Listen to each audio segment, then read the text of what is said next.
तर रोटेशनवरून रिटर्न येत असताना कॅम्प 1च्या जवळ पोहोचले. 3 तासाचं काहीतरी अंतर, 4 तासाचं अंतर क्रॉस करून पोहोचले आणि शू बाईट डेव्हलप व्हायला लागला. It's a big example, I am telling you. मी जेव्हा चालायला लागले आणि शू बाईट डेव्हलप व्हायला लागली, तुम्हाला चप्पलेने शू बाईट चालू झाल्यानंतर तुम्हाला कसं होतं त्रास व्हायला लागल्यावर?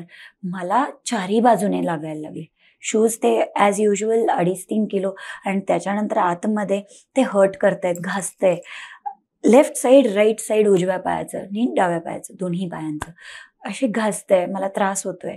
आणि आता मला थांबावं वाटलं तरी पण कॅम्प नाही आहे, इथे अरेंजमेंट नाही आहे की मी शू ओपन करू शकते.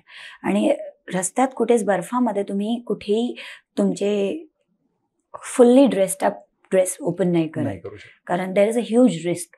फ्रोज होऊ शकतं, फ्रॉस्टबाईट होऊ शकते तुम्हाला, तिथे तुम्हाला इंजुरीज वाढू शकतात. मेटल जर तुमच्या हातामध्ये तो लागल्याने मेटल बाईट होऊ शकतो.